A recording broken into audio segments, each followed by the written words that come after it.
democrático a melhor forma de governo. É um recorde desde 1989, quando essa pesquisa começou a ser feita. Nesta segunda-feira, em que os eleitores brasileiros já sabem quem serão os candidatos a disputar a presidência da República em segundo turno, tanto Jair Bolsonaro quanto Fernando Haddad aceitaram o convite do Jornal Nacional para se pronunciar sobre controvérsias que surgiram durante as campanhas eleitorais dos dois e que envolvem exatamente o futuro da democracia brasileira. E os dois candidatos concordaram que a ordem em que falariam seria sorteada aqui e é o que nós vamos fazer agora. Vamos então sortear. Vou misturar bem aqui os dois papéis. O primeiro a falar é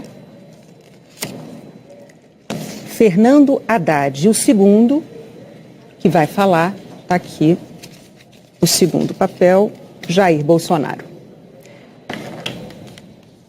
Candidato Haddad, boa noite, parabéns pela chegada ao segundo turno em segundo lugar. Antes de mais nada, nós gostaríamos que o senhor aproveitasse esse momento para uma saudação aos eleitores, numa mensagem de 2 minutos, a gente vai dar uma tolerância de 15 segundos.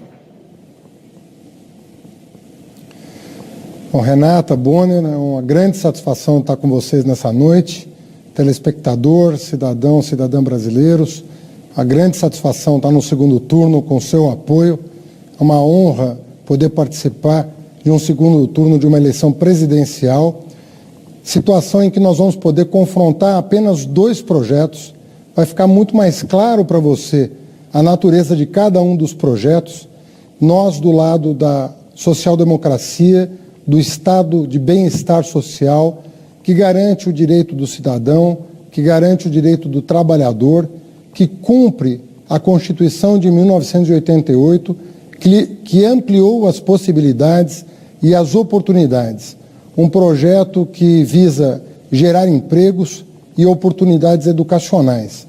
Conforme eu tenho dito ao longo dessa campanha, eu que tenho apenas 20 dias de campanha e consegui atingir 29% dos votos, mais de 30 milhões de brasileiros e brasileiras confiaram no nosso projeto, eu tenho dito que uma pessoa tem que acordar e ter para onde ir. É como eu aprendi com meu pai.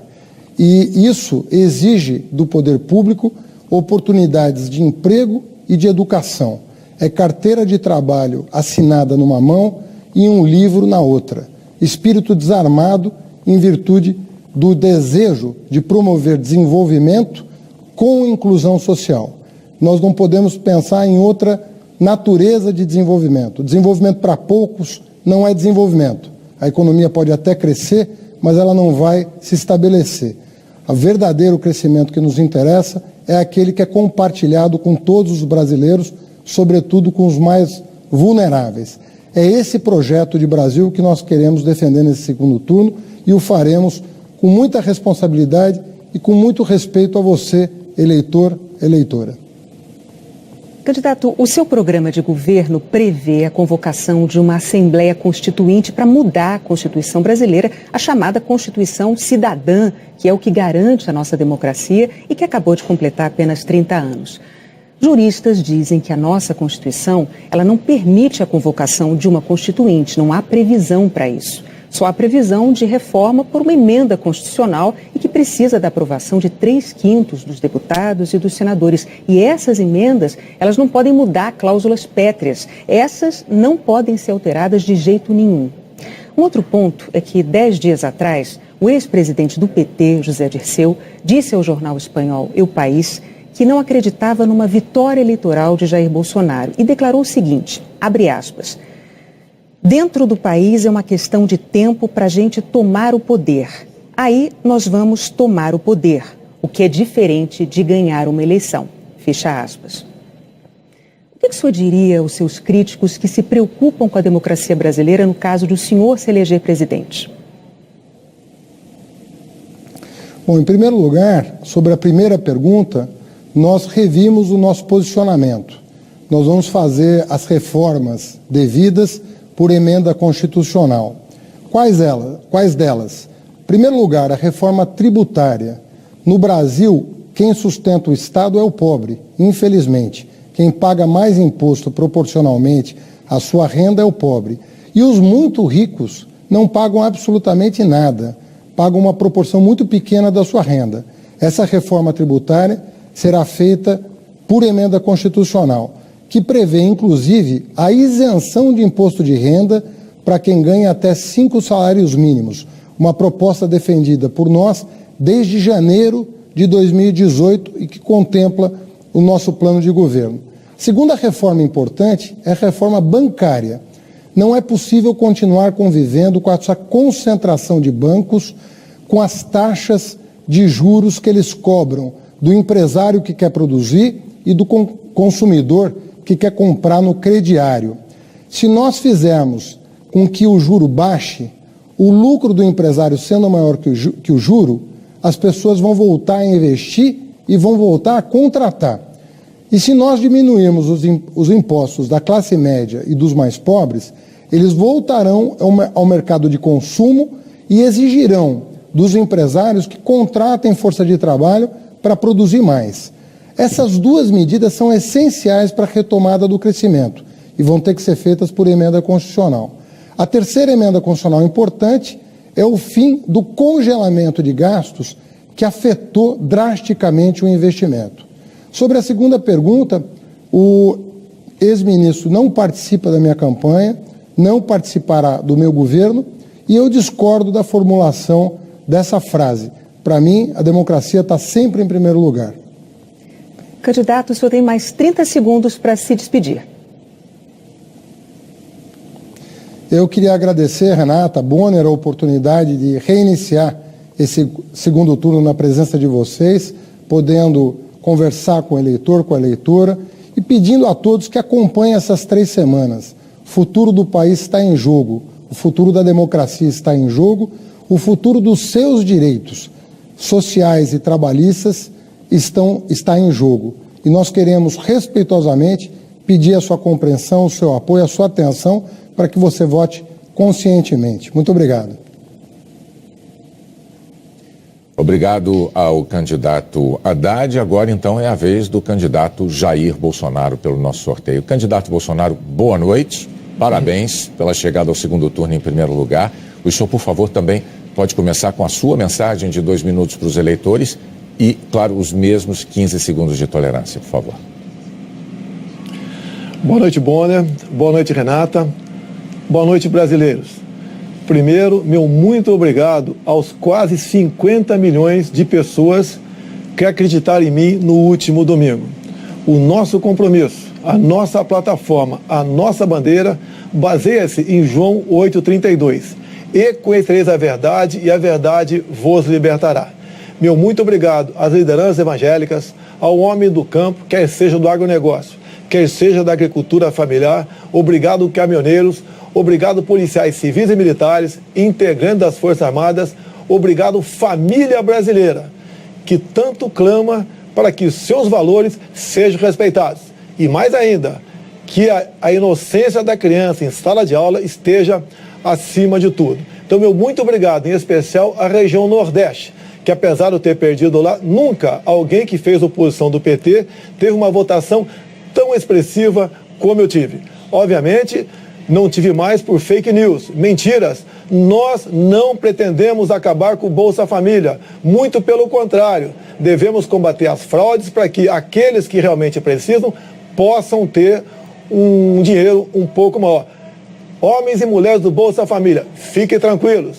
Não pretendemos criar ou aumentar o imposto de renda, a cobrança de imposto de renda. Mentira!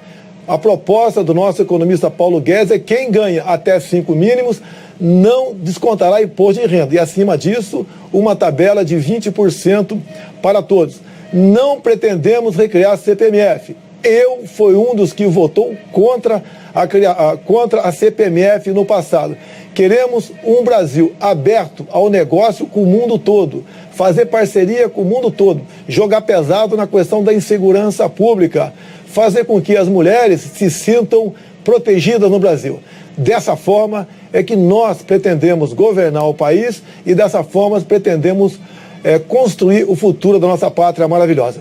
Candidato, no mês passado, durante uma palestra, o seu vice, o general Hamilton Mourão, disse que a Constituição brasileira de 1988 foi um erro. a chamada Constituição Cidadã, como a Renata acabou de dizer há pouco, que é aquela que garante a nossa democracia e que completou recentemente só 30 anos. O general Mourão disse que a elaboração de uma Constituição nova, eu vou abrir aspas para as palavras dele, a elaboração de uma Constituição nova não precisa ser feita por eleitos pelo povo, e eu fecho aspas, que isso poderia ser feito por um conselho de notáveis, nas palavras usadas pelo seu vice, e apenas referendada depois pelos eleitores. De novo, nós temos que dizer, juristas dizem que a nossa Constituição não permite a convocação de uma Constituinte, não há uma previsão para isso. Existe uma previsão de reforma por emenda constitucional, que precisa de aprovação de 3/5 dos deputados e dos senadores. E essas emendas, o senhor sabe, não podem mudar as chamadas cláusulas pétreas, né? Essas não podem ser alteradas de jeito nenhum, como o Renato também já disse aqui. Bom, também em setembro, numa entrevista à Globo News, o general Mourão admitiu a possibilidade de o presidente da República perpetrar o chamado autogolpe. O que é que o senhor diria aos seus críticos que se preocupam com a democracia brasileira no caso de o senhor se eleger presidente? Ele é general, eu sou o capitão, mas eu sou o presidente. O desautorizei nesses 2 momentos. Ele não poderia ir além daquilo que a Constituição permite. Jamais eu posso admitir uma nova Constituinte, até por falta de poderes para tal. E a questão de autogolpe, não entendi direito o que ele quis dizer naquele momento, mas isso não existe. Se estamos disputando as eleições, é porque nós acreditamos no voto popular e seremos escravos da nossa Constituição. Repito, o presidente será o senhor Jair Bolsonaro. Quem nos auxiliará? Sim, o general Augusto Mourão. E ele, Hamilton Mourão, e ele sabe muito bem da responsabilidade que tem por ocasião da sua escolha para ser vice. Nós queremos demonstrar com isso que precisamos sim ter um governo com autoridade e sem autoritarismo. Por isso nos submetemos ao sufrágio popular. E tenho certeza que uma vez eleito, o que falta um pouco ainda ao general Mourão é um pouco de tato, um pouco de vivência com a política. E ele rapidamente se adequará à realidade brasileira e à função tão importante que é dele.